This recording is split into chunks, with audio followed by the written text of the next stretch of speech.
Happy Sunday semua.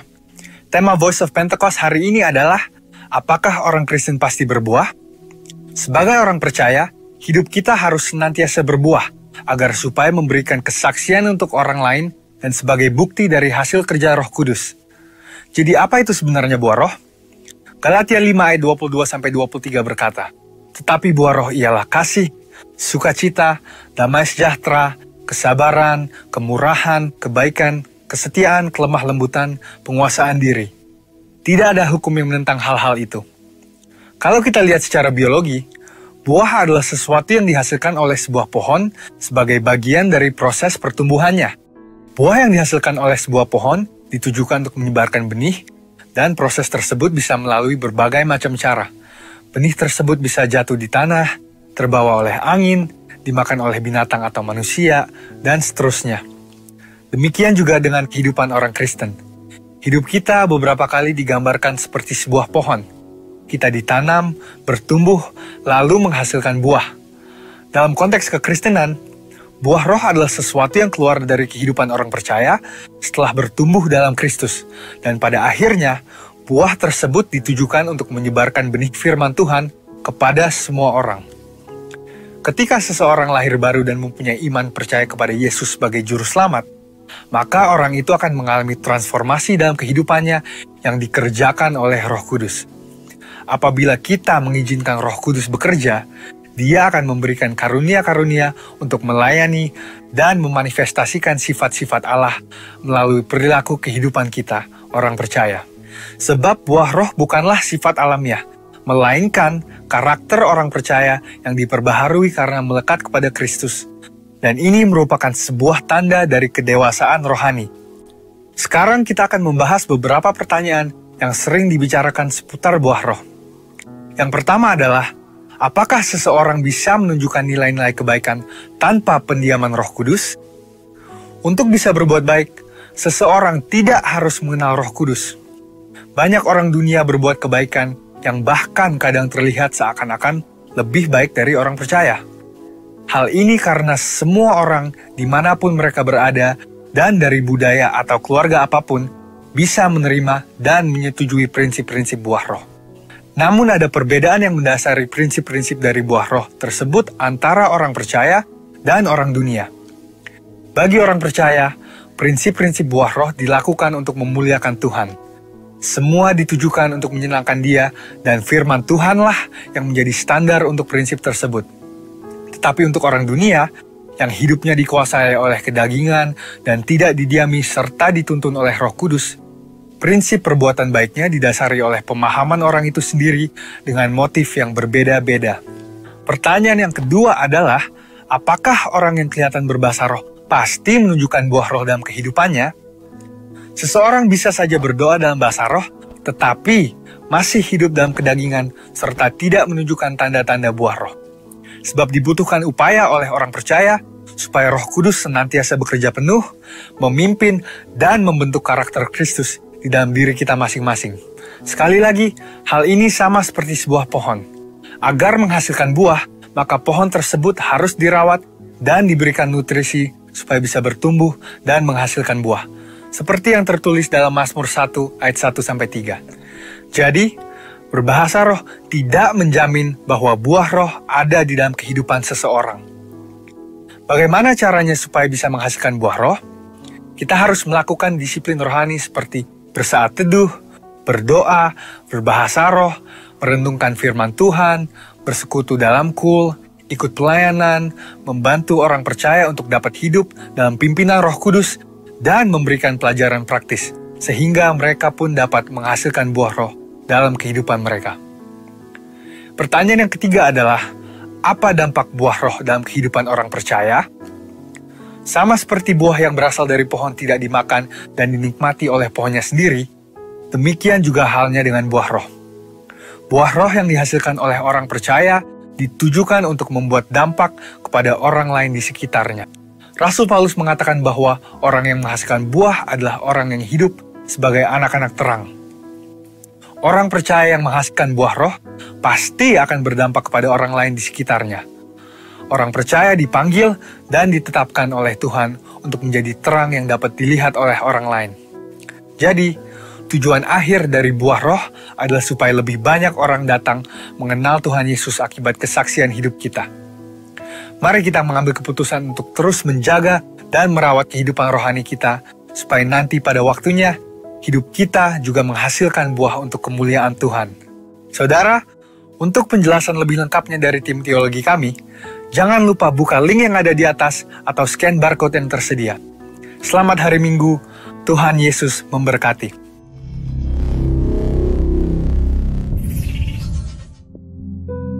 Selamat pagi Bapak Ibu Saudara, Shalom.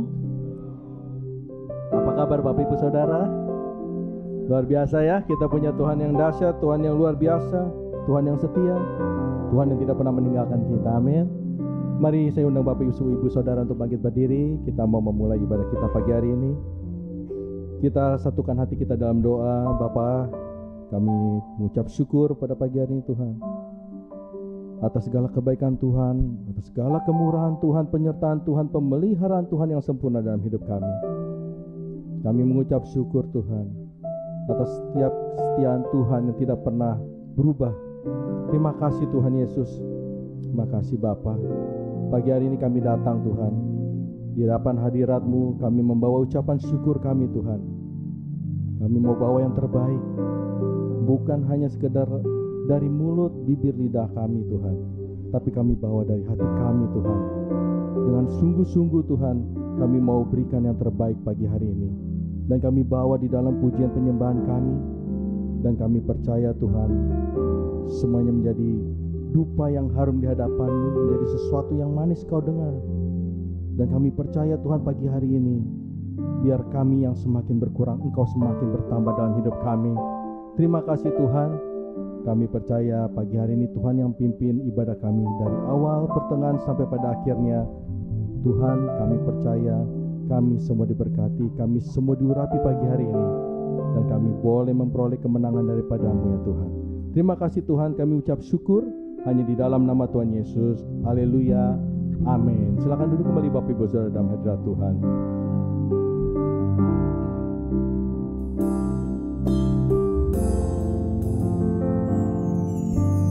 Engkau Tuhan yang setia, sumber kekuatanku. Engkau Yesus, juru selamatku, harapanku, jawabanku.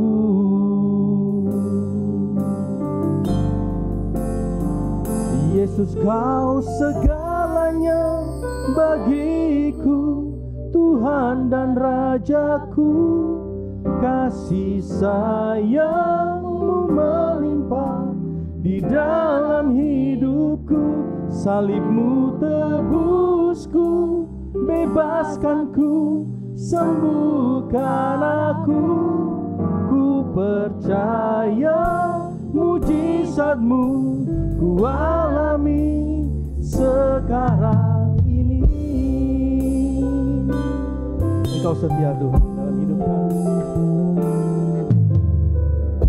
Engkau Tuhan yang setia, sumber kekuatanku. Engkau Yesus, juru selamatku, harapanku, jawabanku.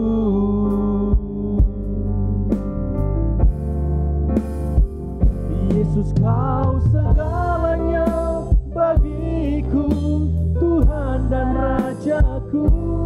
Kasih sayang-Mu melimpah di dalam hidupku.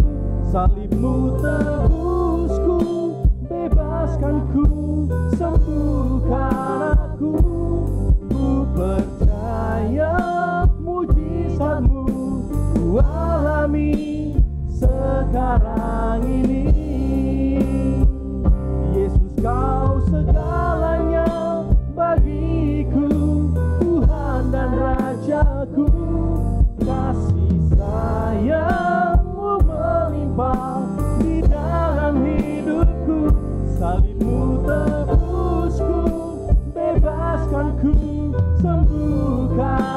rajaku. Ku percaya mujizat-Mu ku alami sekarang ini, anugerah-Mu bagiku. Tak sekalipun Kau tinggalkanku, besar kasih setia-Mu. Ku percaya padamu,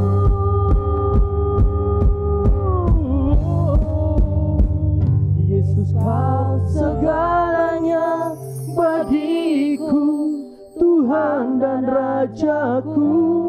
Kasih sayang-Mu melimpah di dalam hidupku. Salib-Mu tebusku, bebaskanku, sembuhkan aku. Ku percaya mujizat-Mu ku alami sekarang ini. Yesus Kau segalanya, Tuhan dan Rajaku. Kasih sayang-Mu melimpah di dalam hidupku. Salib-Mu tebusku, bebaskanku, sembuhkan aku. Ku percaya mujizat-Mu ku alami sekarang ini.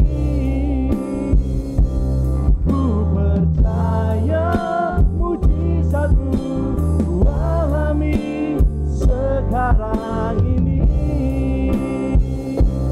Ku percaya mujizat-Mu ku alami sekarang ini.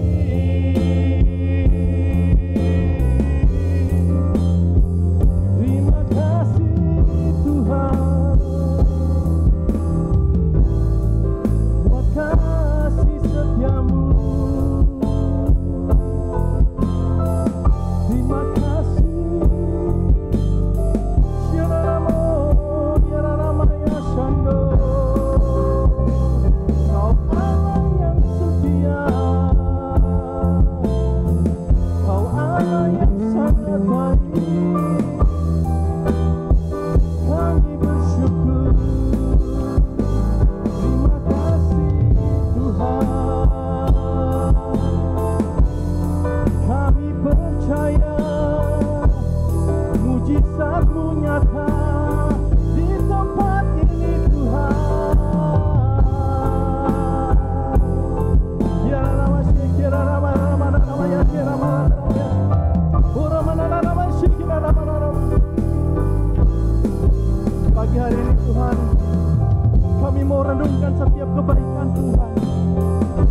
Kami mau renungkan kasih Tuhan yang begitu besar buat hidup kami. Kami bersyukur Tuhan. Oh,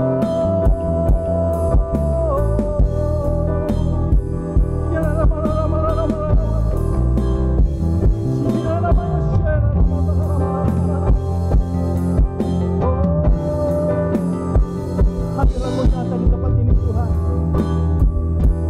Hadirat-Mu mendekat kami.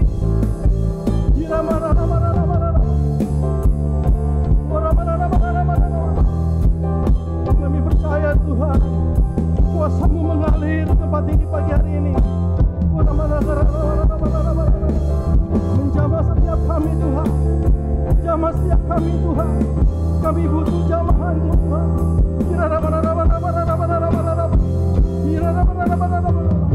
Haleluya.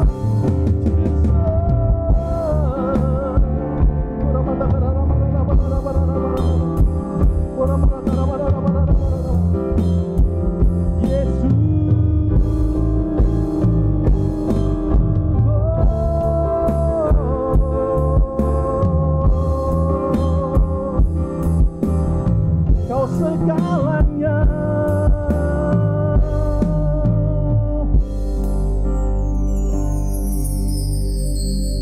Yesus kau segalanya bagiku, Tuhan dan Rajaku. Kasih sayang-Mu melimpah di dalam hidupku. Salib-Mu tebusku, bebaskanku, sembuhkan aku. Ku percaya mujizat-Mu ku alami sekarang ini. Saya ungkap bagi wajah seperti ini. Kau segalanya bagiku, Tuhan dan Rajaku. Kasih sayang-Mu melimpah di dalam hidupku. Salib-Mu tebusku, bebaskanku, sembuhkan aku. Ku percaya mujizat-Mu ku alami sekarang ini. Ku percaya mujizat-Mu ku alami sekarang ini. Beri sorak-sorai untuk Tuhan kita. Beri kita berikan yang terbaik untuk Tuhan kita. Haleluya, haleluya Tuhan. Terima kasih Bapa. Terima kasih Engkau segalanya dalam hidup kami. Terima kasih Tuhan. Kami mau memuji-Mu lebih dahsyat lagi, karena kami percaya Engkau Allah yang sanggup melakukan segala perkara dalam hidup kami. Yang siap memuji Tuhan, mari sama-sama kita boleh katakan amin. Semua bersuka cita Bapak Ibu Saudara. Saya yakin kita bersuka cita pagi hari ini, amin. Haleluya.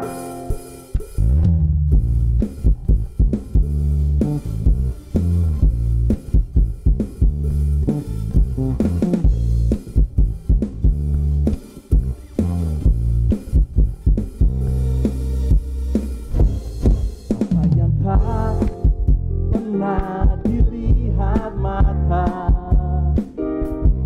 yang tak pernah didengar telinga, yang tak pernah timbul di dalam hati, semua disediakan bagi yang mengasihi Dia. Allah sanggup melakukan segala perkara, dulu, sekarang, dan selamanya. Kuasanya tidak berubah. Allah sanggup melakukan segala perkara, dulu, sekarang, dan selamanya. Kuasanya tak berubah. Haleluya.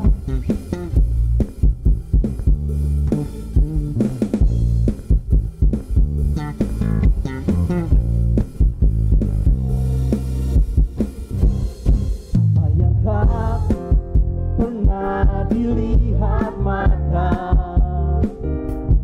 yang tak pernah didengar telinga, yang tak pernah timbul di dalam hati, semua disediakan bagi yang mengasihi Dia. Allah sanggup melakukan segala perkara, dulu, sekarang, dan selamanya. Kuasanya tidak berubah. Allah sanggup melakukan segala perkara, dulu, sekarang, dan selamanya. Kuasanya tak berubah. Allah sanggup melakukan segala perkara, dulu, sekarang, dan selamanya. Kuasanya tidak berubah.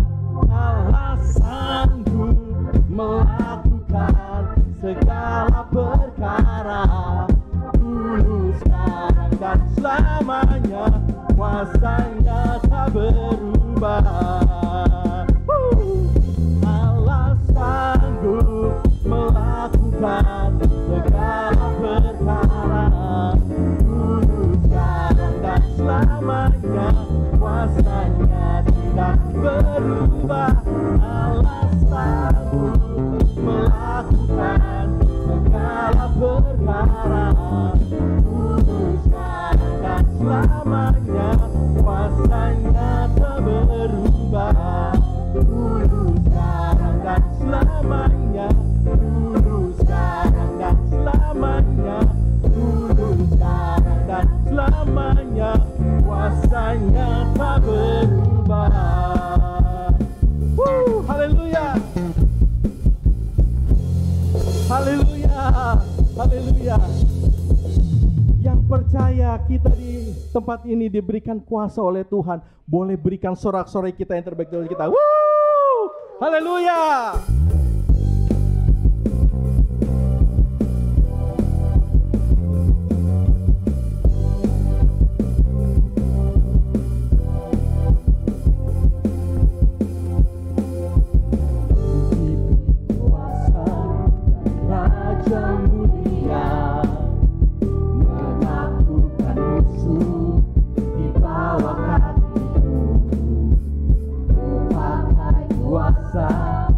Raja mulia, bila Allah ada bersamaku, siapa jadi lawanku?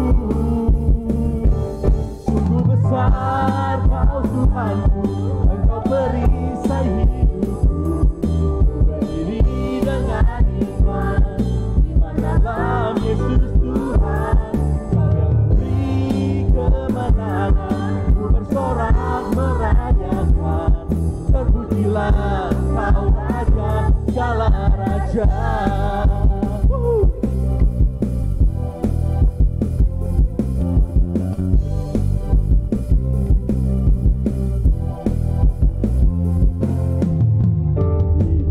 Kuasa dari Raja mulia, menaklukkan musuh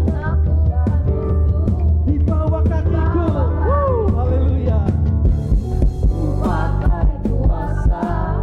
Raja mulia, bila Allah ada bersamaku, siapa jadi lawanku? Bila Allah ada bersamaku, siapa jadi lawanku?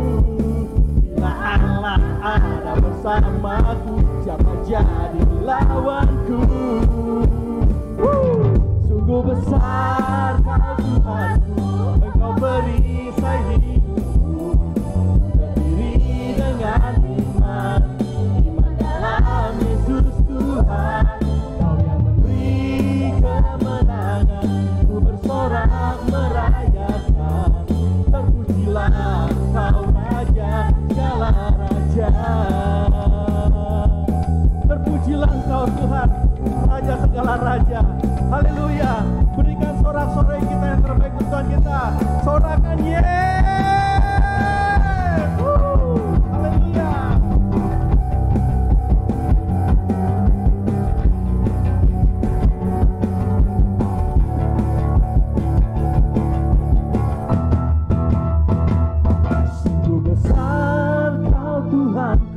Engkau perisai hidupku.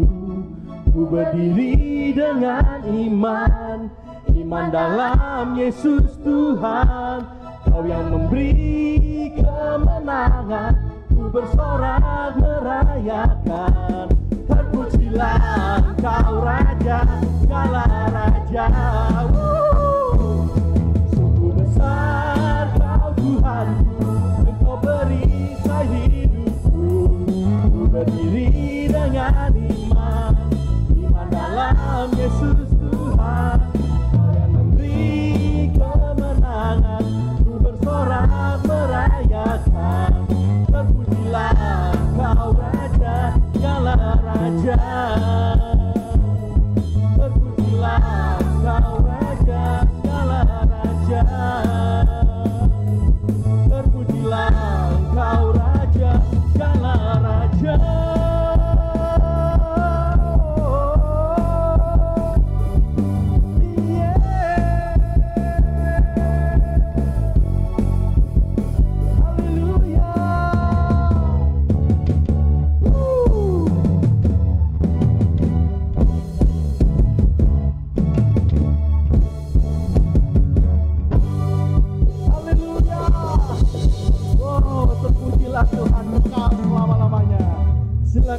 kembali Bapak Ibu Saudara dalam hadirat Tuhan.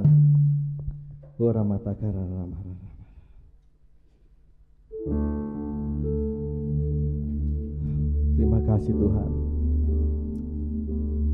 Terima kasih. Setiap pujian kami nikmati ya Tuhan. Kami percaya Engkau menikmati setiap pujian kami. Terima kasih Bapa. Terima kasih. Pada pagi menjelang siang ini Tuhan, kami mengucap syukur atas segala kemurahan-Mu Tuhan. Kami ada sebagaimana kami ada hari ini Tuhan. Semua hanya karena kasih Tuhan. Dan pada pagi menjelang siang ini Tuhan, kami mau mendengarkan setiap kebenaran firman-Mu Tuhan. Kami percaya setiap firman-Mu yang sanggup mengubahkan hidup kami. Kami percaya setiap firman-Mu yang membuat iman kami kuat di dalam Engkau Tuhan. Terima kasih Tuhan. Hanya kata terima kasih yang bisa kami berikan untuk-Mu ya Bapa.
Kau buat mengerti, Kau singkapkan mataku dengan kasih-Mu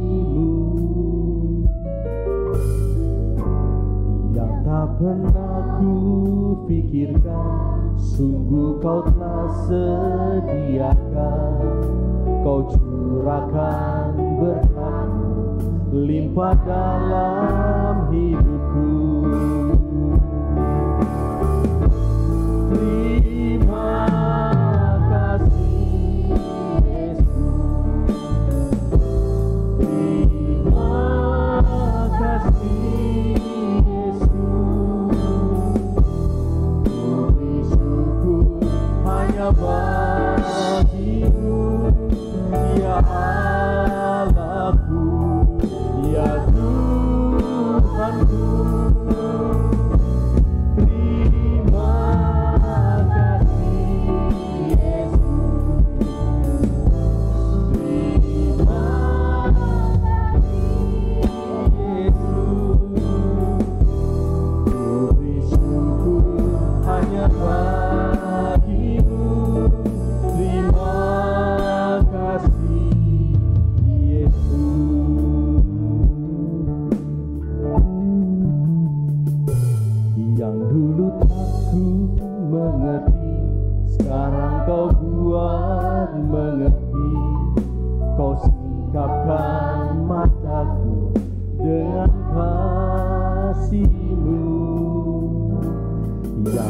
Pernah ku pikirkan, sungguh Kau telah sediakan, Kau curahkan berkat-Mu limpah dalam hidupku. Terima kasih, terima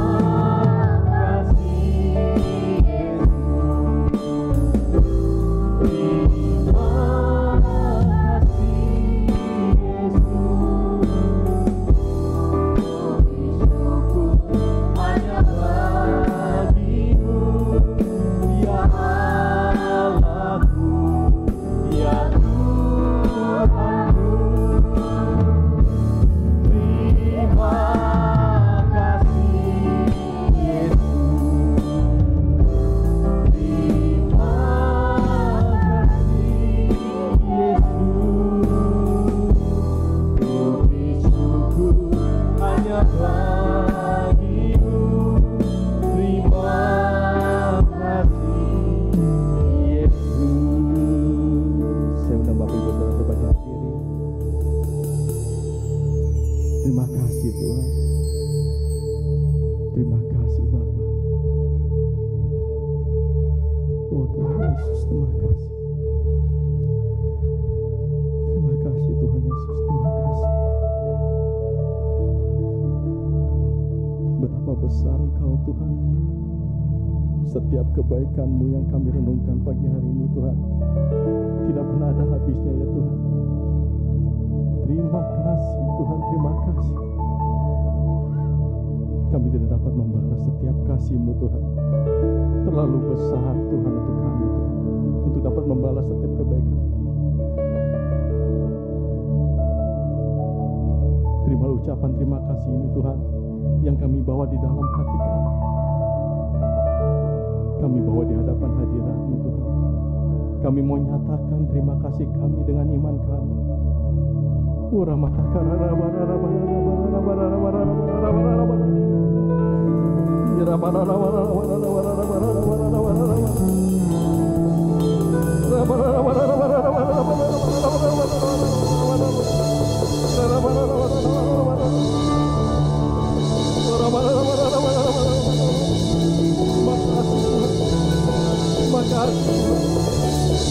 Terima kasih Tuhan Yesus.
Siang ini kami tundukkan hati kami di hadirat-Mu yang kudus.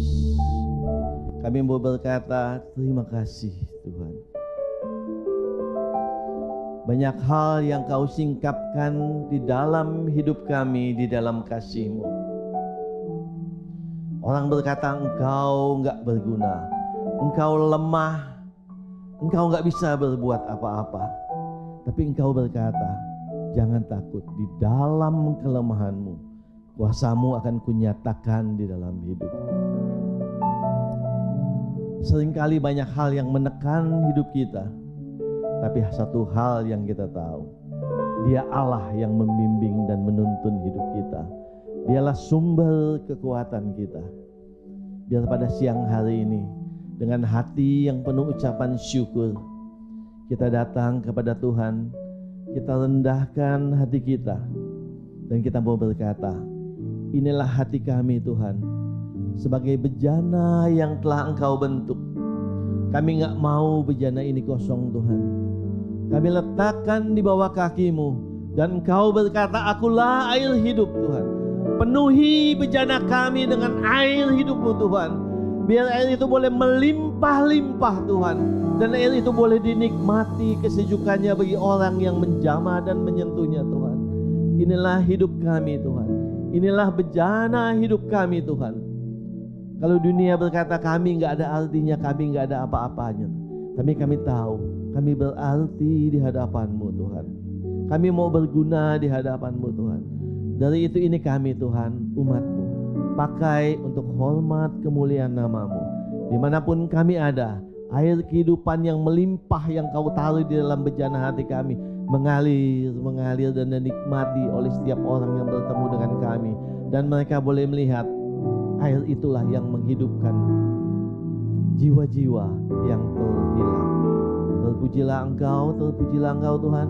Dan perkenankan kami sebentar untuk duduk diam, untuk membuka hati kami, jiwa kami, pikiran kami, agar sebentar firman-Mu yang akan kami pelajari Tuhan boleh terletak di tanah yang subur, boleh jatuh ke tanah yang subur, boleh tumbuh dan berbuah-buah, dan buahnya boleh dinikmati oleh setiap orang. Terpujilah Engkau Tuhan. Pada siang ini kami siap untuk belajar akan firman-Mu. Allah Roh Kudus, terangkan firman-Mu bagi setiap hati kami, agar kami mengerti kehendak-Mu dan Engkau yang dimuliakan. Di dalam nama Tuhan Yesus Kristus kami berdoa. Setiap kita yang percaya katakan amin. Puji Tuhan. Silakan duduk Bapak Ibu yang dikasihi Tuhan. Ya, silakan. Nah, puji Tuhan, pada saat ini kita boleh kembali untuk sharing, belajar firman Tuhan. Dan puji Tuhan, Tuhan kasih kekuatan buat saya. Tadinya saya bilang, aduh Pak Immanuel cancel nih, saya udah gak bisa ngomong, mata saya panas dingin nih. Saya batuk, kadang saya takut kalau saya ngomongnya nanti Sabtu malam, repot. Pak Im cari pembicaranya. Oh iya gak apa-apa, dikirimin jeruk, dipotong, dipakein garam itu, katanya dikukus.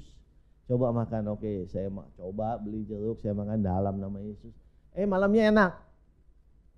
Malam itu juga saya telepon Immanuel, jadi saya bawa firman Tuhan, sharing firman Tuhan di gereja kamu. Puji Tuhan, dan puji Tuhan hari ini jauh lebih enak saya nih. Udah sembuh, saya bilang Tuhan sembuhkan saya, jamah saya Tuhan. Nah puji Tuhan, Tuhan baik kan? Kita bersyukur, kita jangan bersyukur kalau dapat sesuatu, dapat sesuatu yang spektakuler gitu ya. Dalam hal kebaikan kita bersyukur, bangun pagi kita bersyukur sebab Dia baik. Oke? Nah, pada saat ini, ayo kita akan belajar firman Tuhan yang saya ambil dalam kitab Kejadian kitab Keluaran pasal yang ke-6. Ya.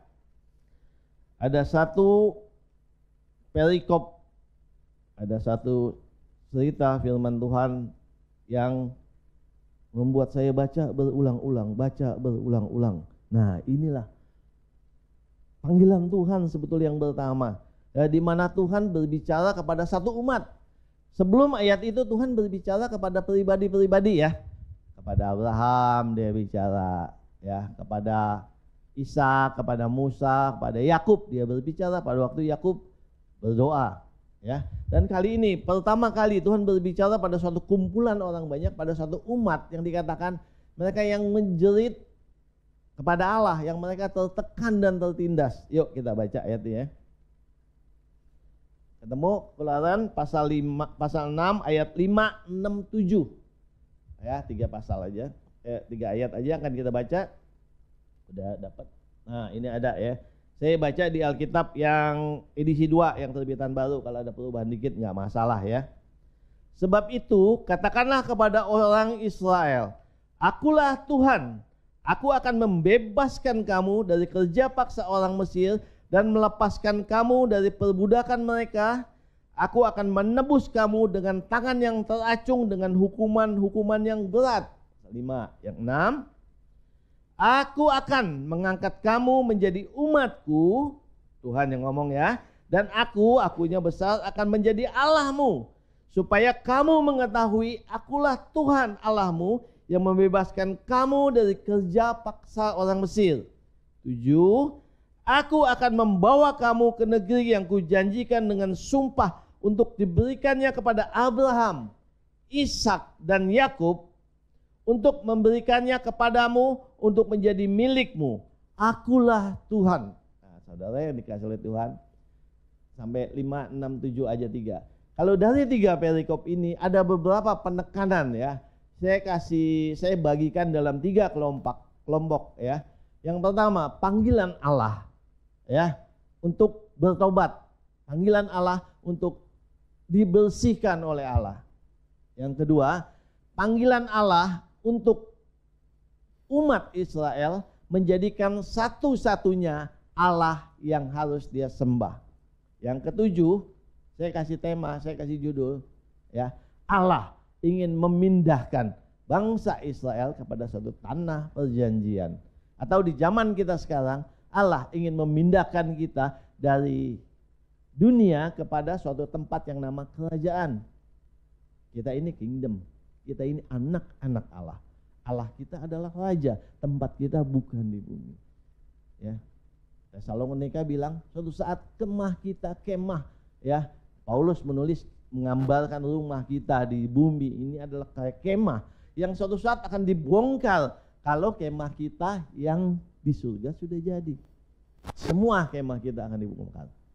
Nah, jadi di mana akan kita simpan ya harta kita? Suatu saat akan dibongkar katanya. Alat dan ngengat akan memusnahkan itu semua. Alangkah baiknya mulai sekarang kita investasi yuk yang di surga. Ya. Enggak selalu uang investasi. Investasikan hidupmu. Ya. Ya, saya agak stres 2 bulan ini. Tema gereja saya tentang roh semua. Spiritual man. Hidup di dalam roh segala macam. Tuhan, saya businessman. Gimana saya bisa hidup di dalam roh sedangkan saya berhadapan dengan orang-orang tuh yang licik, yang mau menang sendiri, berhadapan dengan orang-orang yang dunia. Sayang sekali Tuhan kalau tema 2 bulan ini 8 kali khotbah, ya saya hapus begitu aja dari pikiran saya karena Tuhan saya nggak ngerti spiritual man itu apa, manusia roh itu apa. Saya kan daging gitu kan. Terangkan saya, kasih saya 1 ayat Tuhan untuk saya kuat di dalam perikop dalam tema gereja saya di 2 bulan ini. Kalau enggak 2 bulan ibadah saya sia-sia nih Tuhan. Saya baca firman Tuhan, tiba-tiba ada 1 ayat yang begitu hati saya dek gitu ya. Nah, hati-hati saudara, kalau Roh Kudus senggol saudara, kalau saudara diam aja momentum itu lewat. Ya. Sadar enggak dalam hidup saudara seringkali Roh Kudus tuh senggol loh. Ya. Lagi berdoa, lagi melihat sesuatu tiba-tiba dek. Gitu. Bukan ada cewek pakai baju mini ini dek, ya itu bukan ya. Pada saudara berdoa, pada suatu saat saudara merenungkan firman Tuhan tiba-tiba dek. Ingat lagi kok. Hati-hati. Ada sesuatu yang Allah ingin kerjakan bagi kita. Satu tugas kita. Ya Tuhan, saya mau melakukannya. Saya baca firman Tuhan, saya baca berapa bulan ya, sebulan lebih, saya udah baca, saya mau ulang dari Matius sampai Wahyu selesai. Saya ulang-ulang lagi kitab tulisan Rasul Paulus ya. Saya harus baca 1 malam habis yang pendek-pendek gitu ya. Saya baca Galatia 2:20. Aku hidup, namun hidup yang kuhidupi bukannya aku lagi, melainkan Kristus yang hidup dalamku. Ya. Aku hidup, di mana hidup Paulus? Di bumi kan, dianiaya kan, dipukul tapi dia tetap mengerjakan jualan tenda. Aku nggak mau jadi beban bagi umatku, kata Paulus. Aku bisnis, tahu ya, Paulus itu bisnis tenda. Tenda waktu zaman dulu laku, perumahan lah zaman sekarang. Dia developer, ya, bangun, karena tenda itu dibongkar, dipasang lagi. Banyak yang sewa sama dia, bahkan yang beli sama dia. Dia bisnis tenda untuk menghidupi pelayanannya, penginjilannya, itu yang Paulus kerjakan, ya. Nah, oh Tuhan, wah saya deh. Kalau gitu bisa dong Tuhan, bisa. Aku hidup, kamu hidup. Di marketplace kamu, di tempat pekerjaan kamu, di tempat usaha kamu. Tapi ingat, hidup yang kamu hidupi bukannya kamu lagi, melainkan aku yang hidup dalam kamu. Gampang gak? Susah saudara, gak gampang.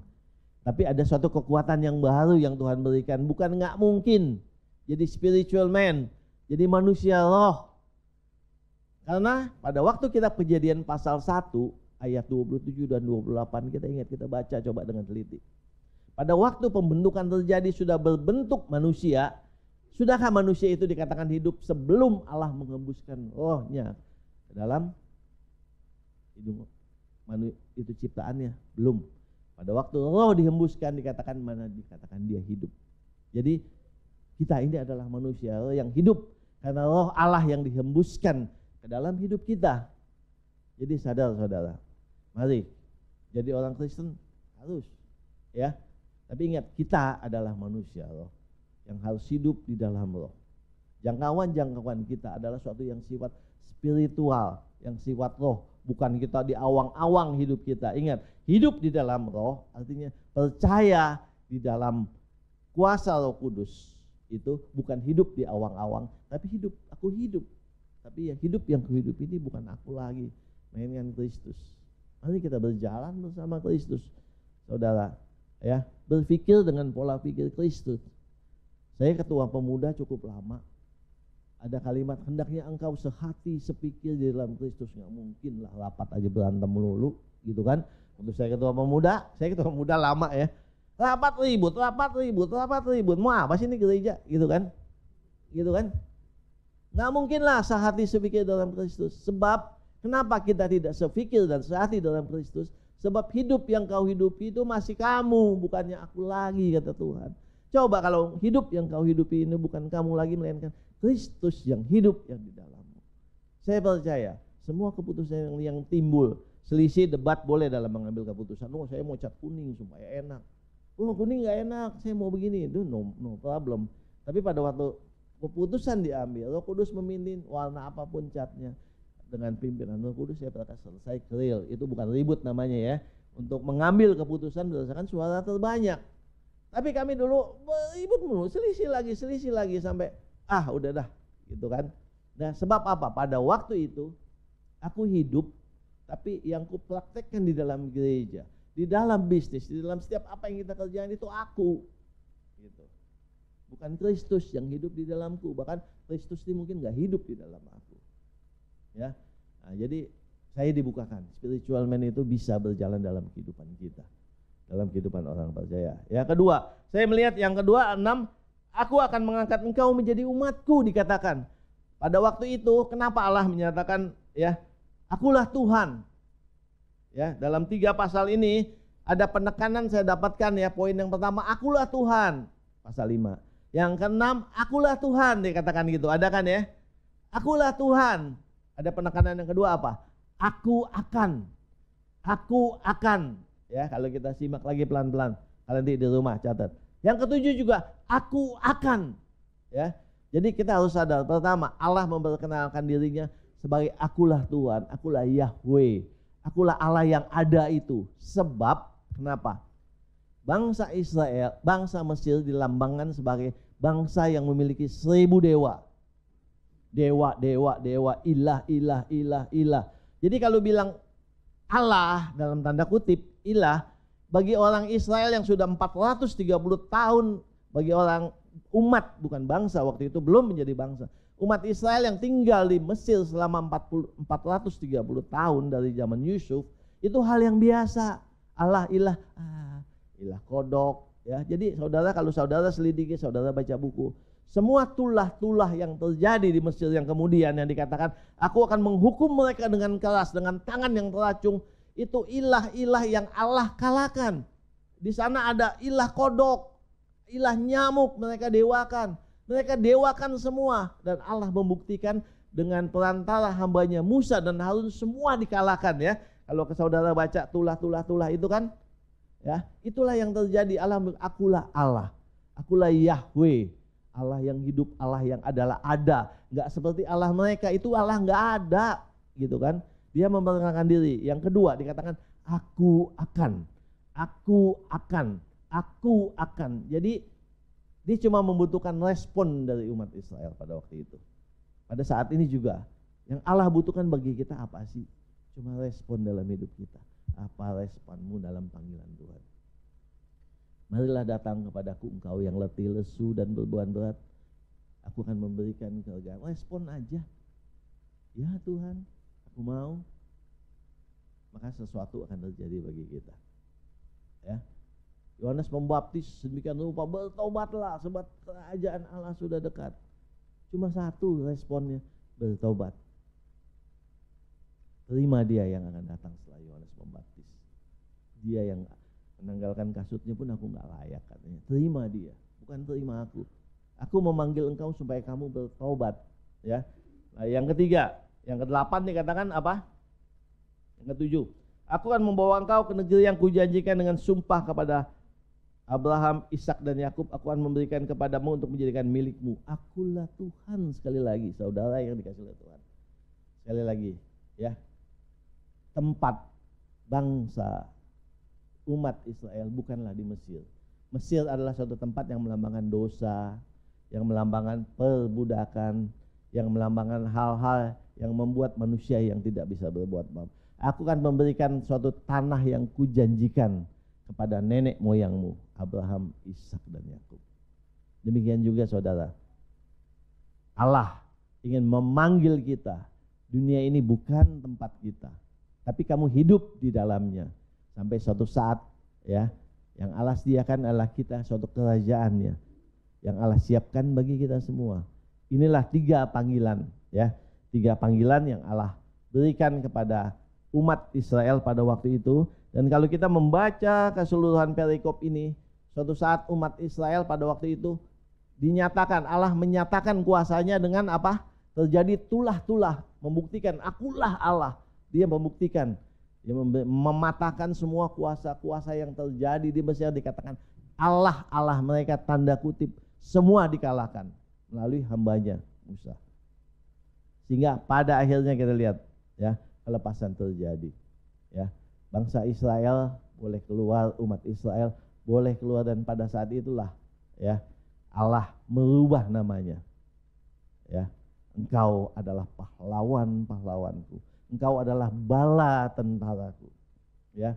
Jadi bangsa Israel keluar dengan bukan tertunduk, tangannya dibelenggu sebagai seorang tawanan, tapi mereka keluar dengan sorak-sorai yang kencang, dengan sorak-sorai kemenangan sebagai suatu pahlawan, ya, sebagai suatu bangsa yang kuat, yang dimana Allah bukan menjarah, ya, upah yang tersimpan selama 400 tahun selama mereka jadi budak diberikan, dikatakan pada waktu mereka keluar dari Mesir menuju tanah perjanjian. Ingat, emas mereka, harta-harta penduduk situ diberikan kepada bangsa Israel yang keluar.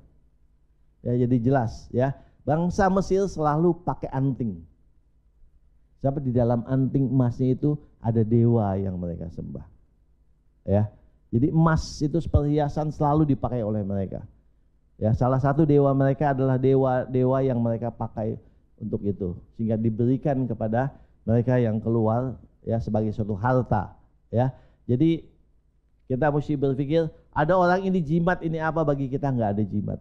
Ya, segala sesuatu bermanfaat, ya, dapat kita gunakan sesuai dengan manfaatnya. Ada orang ini jimat loh, saya hobi cincin, batu cincin. Wah, batu cincin di dalam itu banyak setan, katanya setan bernaung. Itu mah cincin yang didukun, nah tuh saya bilang. Lalu saya beli di Rawabening yang bagus itu nggak ada dukunnya, saya bilang. Saya hobi warna-warni yang alami di Indonesia gitu. Saya beli, enggak, saya percaya nggak ada dukunnya ini, saya bilang. Ya, kalau kita bawa ke dukun diisiin kuasa kegelapan, di situ masuk kuasa kegelapan. Ya, jadi jelas, jangan merasa ini ada sesuatu di dalamnya. Enggak, ya, setiap orang yang percaya kalau terang ada, gelap otomatis pergi. Ada nggak terang dan gelap barengan? Ya, saya percaya nggak ada.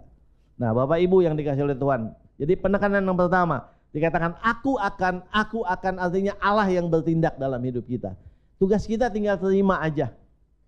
Ya, terima aja Allah yang bertindak dalam hidup kita. Dalam kehidupan kita sehari-hari juga, betapa sulitnya pun segala macam tantangan hidup kita, nyatakan kepada Allah, Dia yang akan bertindak bagi hidup kita.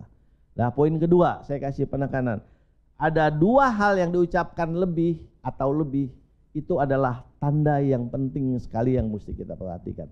Kalau dikatakan akulah Tuhan, yang pertama Dia ingin menjelaskan kepada bangsa Israel, aku benar-benar Tuhan yang hidup loh. Aku Tuhan yang ada, aku Tuhan yang bertindak. Buktinya aku nyatakan tulah-tulah itu dan terjadi, dan bangsa Mesir nggak pernah bisa melawannya.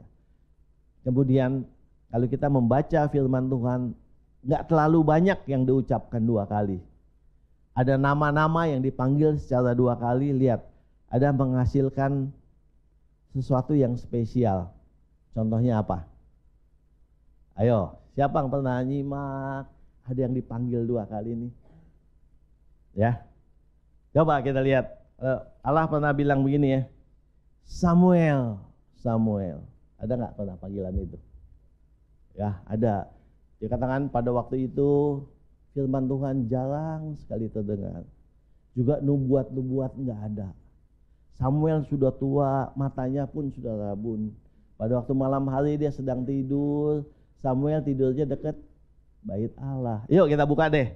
Dalam kitab 1 Samuel, dalam Samuel 3, ya 1 Samuel 3 pasal 1 sampai 10. Ada enggak?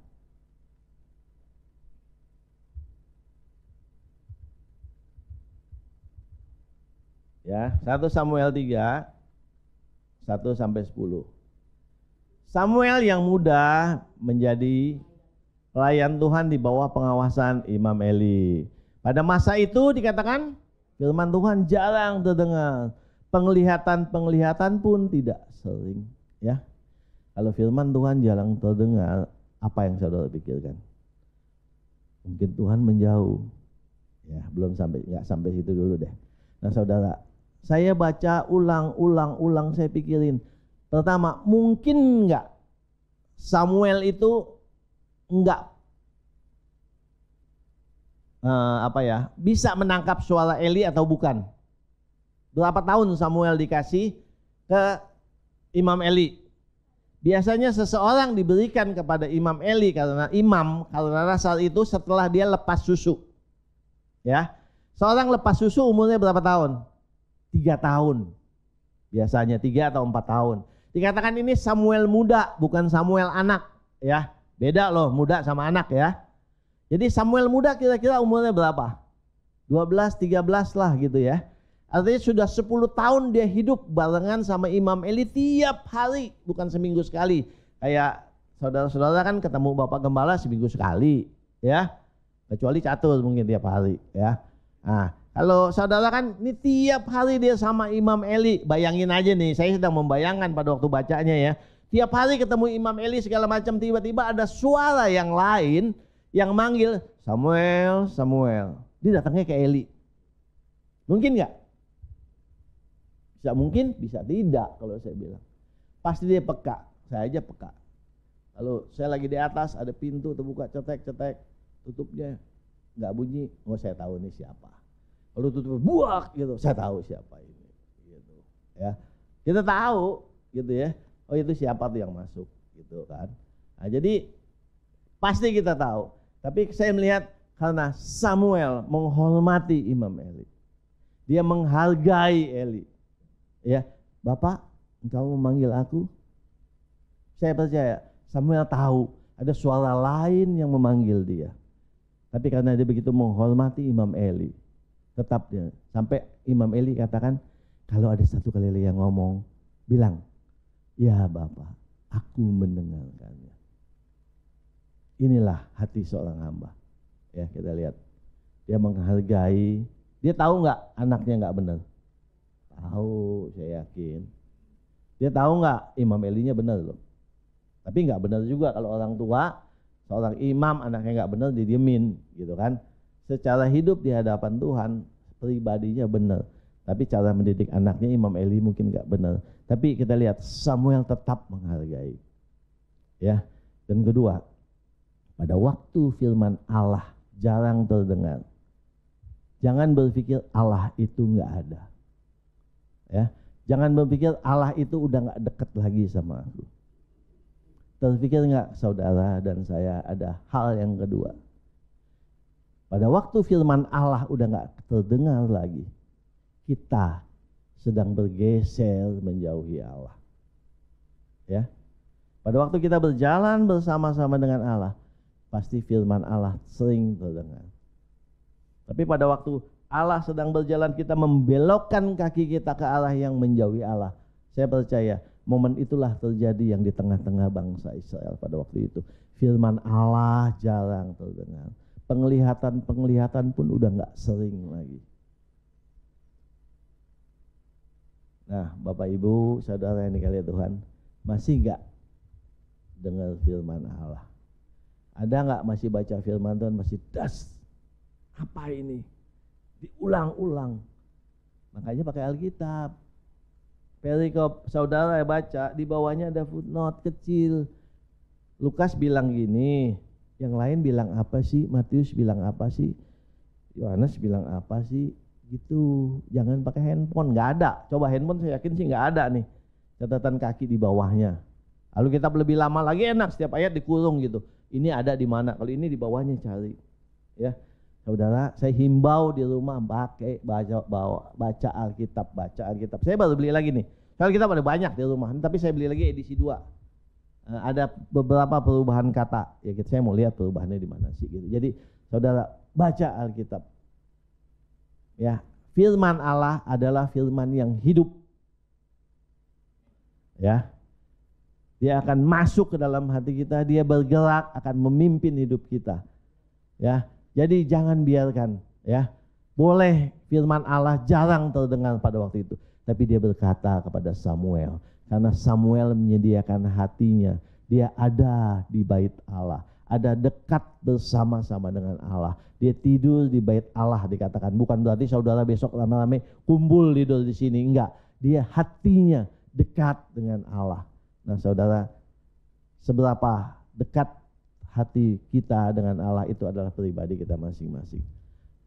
Ya, bukan berarti seberapa banyak waktu yang saudara gunakan untuk berdoa itu bagus, tapi hidupmu, ya, pikiran kita terus nggak terpaut akan Allah. Ya, itu yang Allah inginkan bagi hidup kita.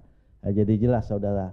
Ya, jadi jangan pernah berpikir, oh zaman Eli aja suara Allah tuh nggak pernah terdengar. Enggak. Suara Allah selalu ada bagi kita semua. Tinggal bagaimana hati kita. Ya, Samuel dipanggil dari masa mudanya. Dan dikatakan kalau suara Allah begitu panjang gak terdengar, mungkin suara itu masih pertama suara yang asing bagi Samuel.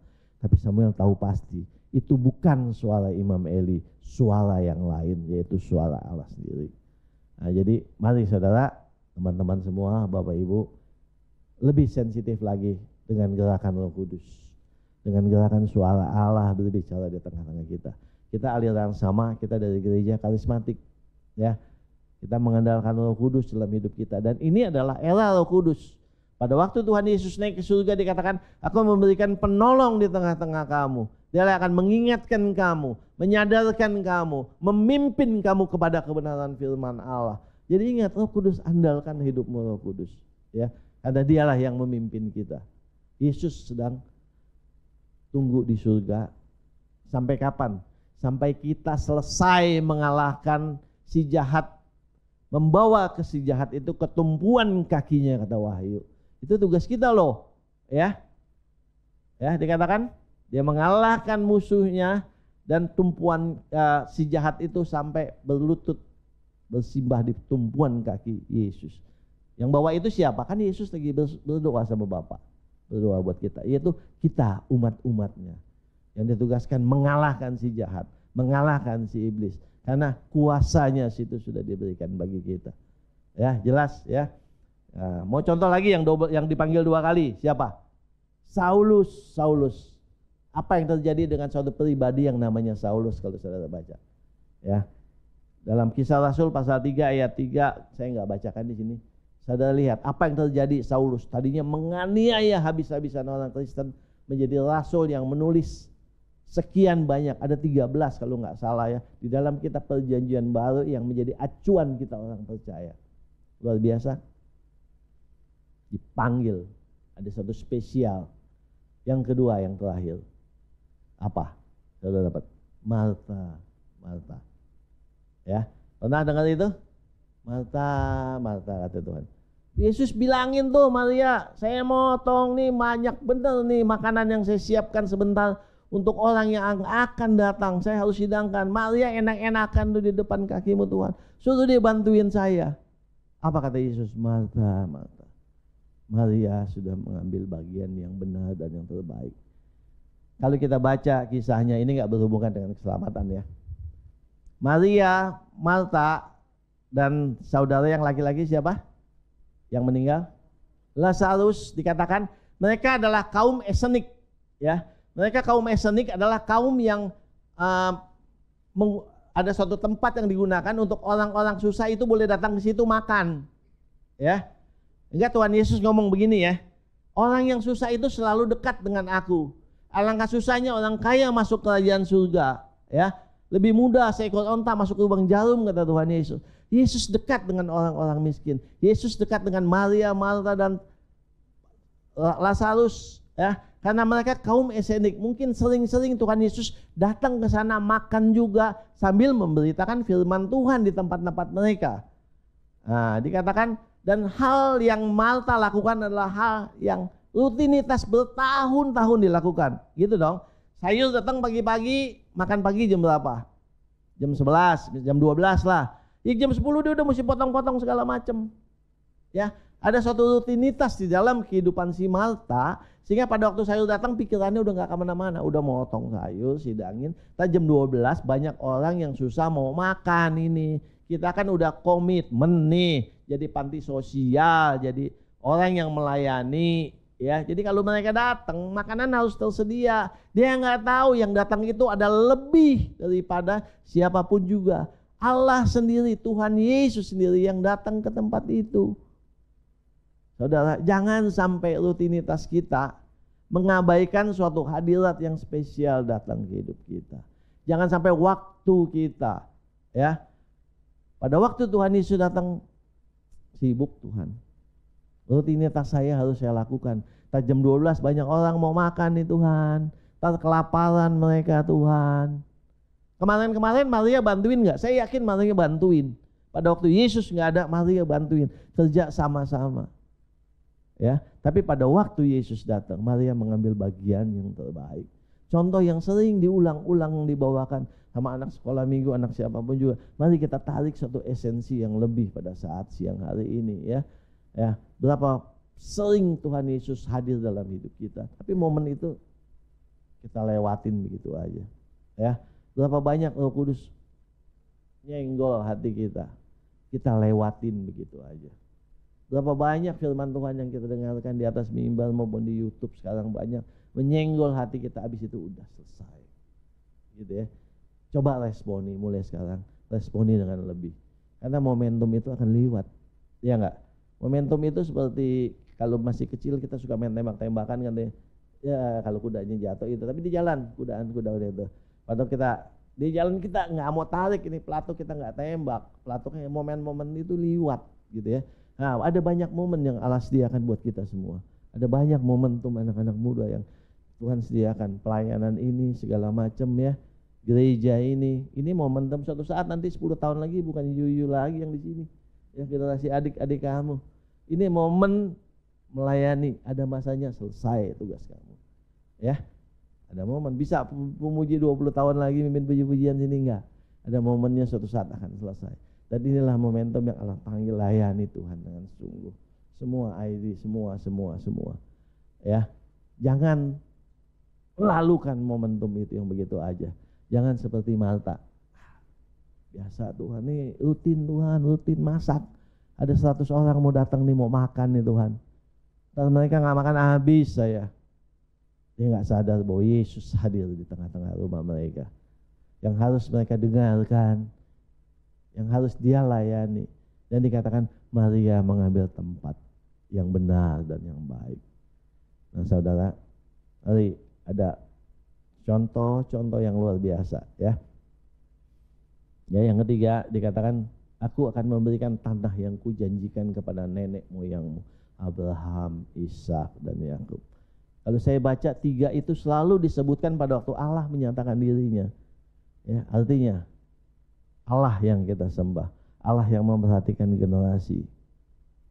Demikian juga hendaknya gereja memperhatikan generasi. Ya. Bagaimana persiapan gereja untuk kids-nya, untuk youths-nya.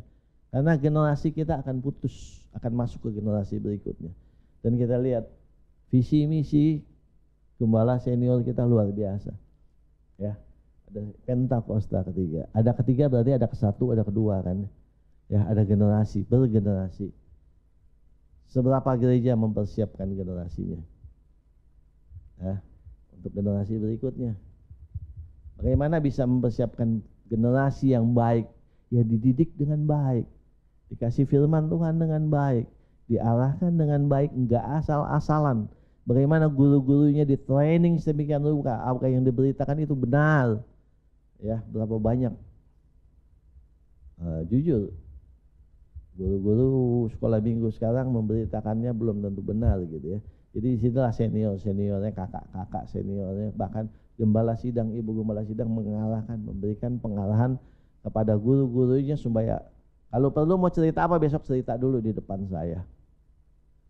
Sehingga apa yang diberitakan benar, enggak salah. Karena apa yang sudah ditanamkan kepada anak akan diteruskan kepada generasinya. Abraham, Ishak dan Yakub. Kalau Abraham ngomongnya salah sama Ishak, pasti Ishak juga salah menceritakan Allahnya kepada Yakub. Demikian juga Yakub menceritakan Allah yang salah kepada keturunan 12 keturunannya.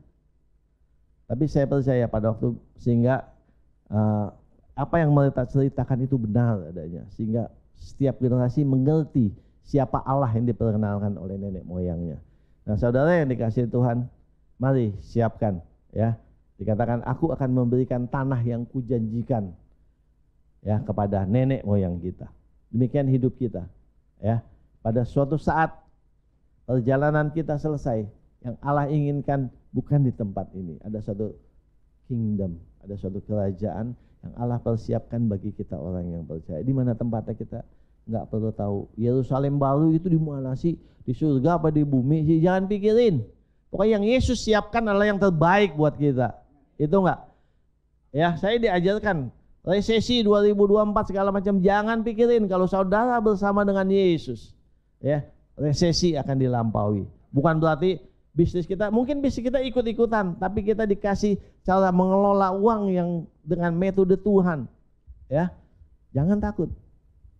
Ya, siapa yang nggak takut orang bisnis di tahun 2024-2025? Keadaan begini. Tapi kita tahu kalau kita bersama dengan Tuhan, siapa lawan kita? Bukan fight ya. Siapa yang bisa menjatuhkan kita? Siapa yang melawan kita? Ya, langit bumi kepunyaannya. Pabrik-pabrik Tuhan di bawah tangan Tuhan. Ya. Kalau kita berharap sama Dia, pasti kita kerjaan Tuhan akan terus berikan buat kita. Ya. Jadi percaya sama Tuhan, ingat, arah kita dari 3 poin itu pertama, bersihkan diri. Aku akan membebaskan kamu. Aku akan, karena Allah kita adalah kudus. Dia yang akan mengerat kita pelan-pelan. Siapa boleh naik ke gunung Tuhan? Ya, hanya siapa? Orang-orang yang suci hatinya, yang bersih tangannya. Kita kotor semua. Allah, aku akan membebaskan kamu, membersihkan kamu. Setelah kita dibersihkan, juga Allah ingin jangan ada ilah-ilah lain. Akulah Allahmu satu-satunya. Sembah aku. Pada waktu kita menyembah Tuhan, ya, aku akan memberikan kerajaan yang kujanjikan kepadamu. Kanaan yang baru, Yerusalem yang baru, bukan Kanaan yang baru, tanah Kanaan, Yerusalem yang baru. Apa tugas kita? Taat satu. Ikuti maunya Tuhan. Ikut pimpinan Roh Kudus. Itu aja kok. Ya. Jadi jelas Bapak Ibu yang dikasihi Tuhan, kita mau taat, kita mau setia, pegang apa yang paparan-paparan ini sederhana. Ingat, Tuhan ada.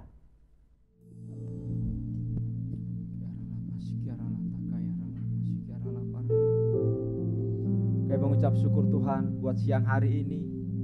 Terima kasih Engkau kuatkan setiap kehidupan kami dengan firman-Mu ya Tuhan.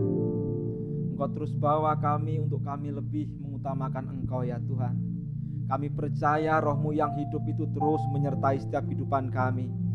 Hari demi hari yang kami lalui, kami ingin terus tetap tinggal di dalam Engkau ya Tuhan. Pada siang hari ini kami bersatu hati berdoa buat Bapak Andre yang sudah menyampaikan kebenaran firman-Mu ya Tuhan. Engkau terus urapi dan pakai Tuhan hamba-Mu ini dengan dahsyat dan luar biasa Tuhan. Biarkan beliau terus menjadi berkat Tuhan. Kami percaya Tuhan, apapun yang diusahakan, yang dikerjakan Tuhan senantiasa buat berhasil dan beruntung. Bahkan keluarganya Engkau tutup bungkus dengan kuasa darah-Mu ya Tuhan. Terima kasih buat kasih-Mu Tuhan. Kami menyerahkan Tuhan hari ini bangsa kami Indonesia ke dalam tangan-Mu ya Tuhan. Kami terus memperkatakan untuk damailah Indonesiaku, damailah Indonesiaku, damailah Indonesiaku. Kami percaya Tuhan, keamanan yang daripada-Mu itu menyertai bangsa kami Indonesia Tuhan. Jika saat-saat ini Tuhan ada polusi udara yang kurang baik di bangsa kami Tuhan, kami angkat tangan kami Tuhan, biarkanlah Engkau menyeterilkan semuanya itu Tuhan, sehingga udara di bangsa kami ini sehat ya Tuhan. Di dalam nama Tuhan Yesus Kristus, jika ada Tuhan hal-hal yang tidak baik yang ada di bangsa kami ini Tuhan, kami minta Tuhan, biarkanlah Engkau sendiri ya Tuhan yang senantiasa menuntun dan menyertai bangsa kami Indonesia ini Tuhan. Kami menyerahkan juga presiden kami, Bapak Presiden Jokowi Tuhan, dan wakilnya Pak Ma'ruf Amin Tuhan, beserta jajaran di bawahnya. Kami percaya Tuhan, kesatuan hati Engkau berikan dalam setiap kehidupan mereka semua. Biarkan mereka terus memimpin bangsa ini dengan takut akan Tuhan. Dan kami juga berdoa Tuhan untuk pilpres yang akan datang ya Tuhan. Kami minta yang daripada-Mu Tuhan, pemimpin yang takut akan Tuhan, pemimpin yang mengasihi Tuhan. Dan kami juga percaya Tuhan, Engkau kirimkan Tuhan pemimpin yang toleran Tuhan. Kami percaya Tuhan, Indonesia akan bangkit di dalam Engkau Tuhan. Indonesia akan mengalami kemajuan di dalam Engkau ya Tuhan. Terima kasih buat kasih setia-Mu Tuhan. Kami juga berdoa menyerahkan gembala pembina kami ke dalam tangan-Mu, Bapak Pendeta Insinyur Niko Tuhan, beserta para wakilnya Tuhan, beserta gembala cabang Tuhan, beserta gembala rayon, gembala kul, semua kami serahkan ke dalam tangan-Mu ya Tuhan. Biarkan Kau terus tuntun dan urapi ya Tuhan. Biarkan GBI Jalan Jenderal Gatot Subroto ini semakin hari semakin mengalami pertumbuhan di dalam Engkau Tuhan. Kami juga berdoa Tuhan buat gembala cabang CK4 Tuhan, Bapak Weliar Kauntu Tuhan, beserta keluarga besarnya, beserta juga para gembala-gembala yang ada di bawahnya Tuhan. Kami percaya Engkau juga sertai dan tuntun. Biarkanlah Roh-Mu sendiri yang selalu menyertai kehidupan gembala pembina, gembala CK4 ini Tuhan. Dan kami percaya Tuhan bahwa Engkau juga memberkati keluarganya Tuhan. Kesehatan, kekuatan yang daripada-Mu Engkau curahkan senantiasa. Kami menyerahkan juga gembala kami di tempat ini Tuhan. Kami mengangkat tangan kami untuk gembala kami Tuhan, Bapak Pendeta Emmanuel Stopo Tuhan. Kami percaya Tuhan bahwa Engkau yang senantiasa menjaga kehidupan gembala kami di tempat ini Tuhan, bersama keluarganya Tuhan, Ibu Helen dan anaknya Andi dan Debbie, serta cucunya Abigail Tuhan. Kami percaya Tuhan, perlindungan pagar daripada-Mu itu menyertai keluarga gembala kami Tuhan. Berkat-berkat Tuhan juga tercurah atas kehidupan keluarga gembala kami ya Tuhan. Kami percaya Tuhan, kesehatan, kekuatan yang ekstra daripada-Mu mengalir atas kehidupan keluarga gembala kami. Demikian juga wakil gembala kami di tempat ini Tuhan, Pak Wisnu beserta Ibu Susi dan anaknya Adit Tuhan. Kami serahkan ke dalam tangan-Mu Tuhan. Engkau juga yang senantiasa menuntun, Engkau yang senantiasa menyertai ya Tuhan. Apapun yang dikerjakan hari-hari ini Tuhan, Engkau senantiasa yang menyertai dan memberkati ya Tuhan. Kami percaya Tuhan, Pak Wisnu dan keluarga besarnya akan menjadi berkat buat banyak orang ya Tuhan. Terima kasih Tuhan, terima kasih buat kasih setia-Mu. Kami menyerahkan Tuhan untuk generasi anak-anak muda-Mu Tuhan. Kami percaya Tuhan, generasi ini juga akan Kau bangkitkan di gereja-Mu di tempat ini Tuhan.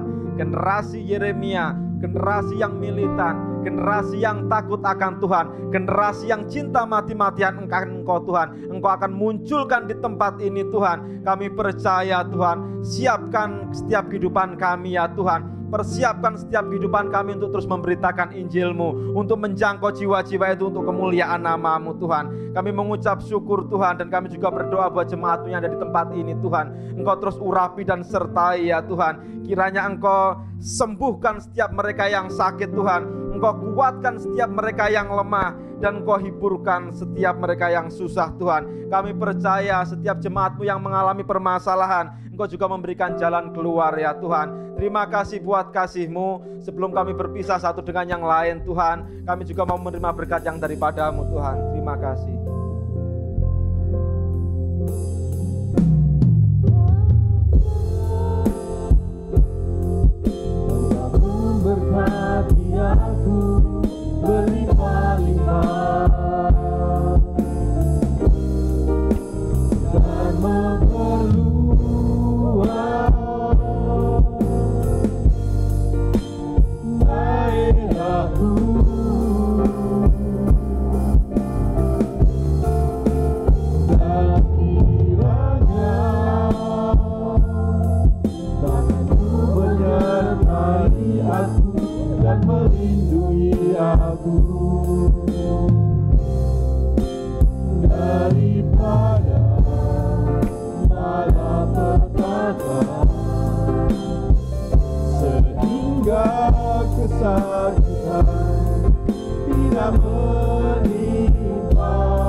Tuhan.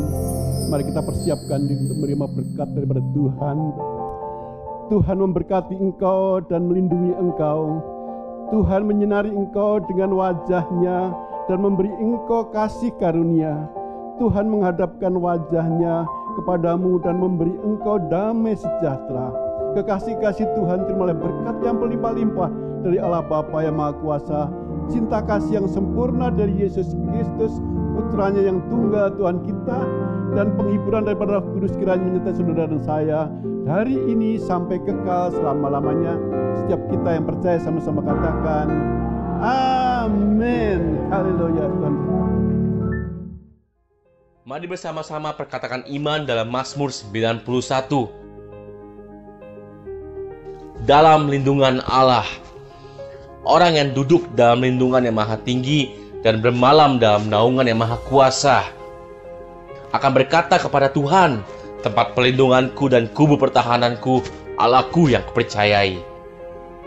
Sungguh Tuhanlah yang akan melepaskan aku dari jerat penangkap burung, dari penyakit sampar yang busuk. Dengan kepaknya Tuhan akan menundungi aku, di bawah sayapnya aku akan berlindung.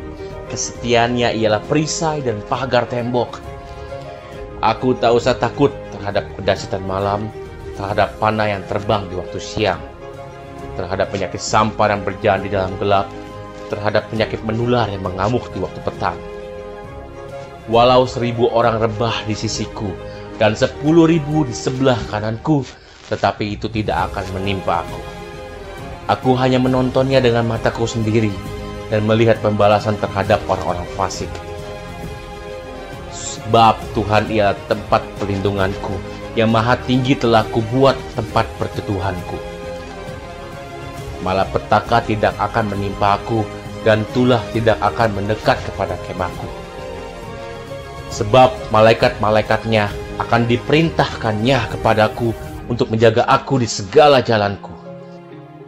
Mereka akan menatang aku di atas tangannya, supaya kakiku jangan terantuk kepada batu. Singa dan ular tedung akan kulangkahi. Aku akan menginjak anak singa dan ular naga. Sungguh hatiku melekat kepada Tuhan, maka Tuhan akan meluputkan aku. Tuhan akan membentengi aku, sebab aku mengenal namanya. Bila aku berseru kepada Tuhan, Tuhan akan menjawab aku.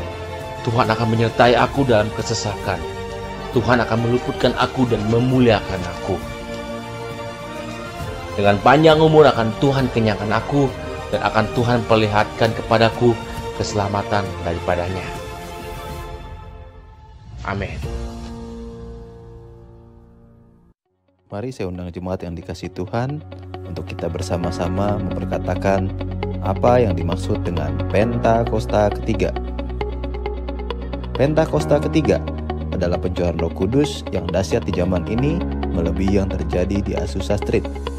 Pentakosta ketiga akan mengakibatkan penuaian jiwa yang terbesar dan yang terakhir sebelum Tuhan Yesus datang kembali. Pentakosta ketiga akan membangkitkan generasi Yeremia, yaitu anak-anak muda yang dipenuhi Roh Kudus, cinta mati-matian kepada Tuhan Yesus, tidak kompromi terhadap dosa, dan akan bergerak untuk memenangkan jiwa. Pentakosta ketiga lahir di Indonesia dan bergerak ke bangsa-bangsa. Gerakan ini dari timur ke barat dan akan kembali ke Yerusalem. Pentakosta ketiga akan memberikan kuasa untuk menyelesaikan amanat agung, dan setelah itu Tuhan Yesus datang kembali. Amin.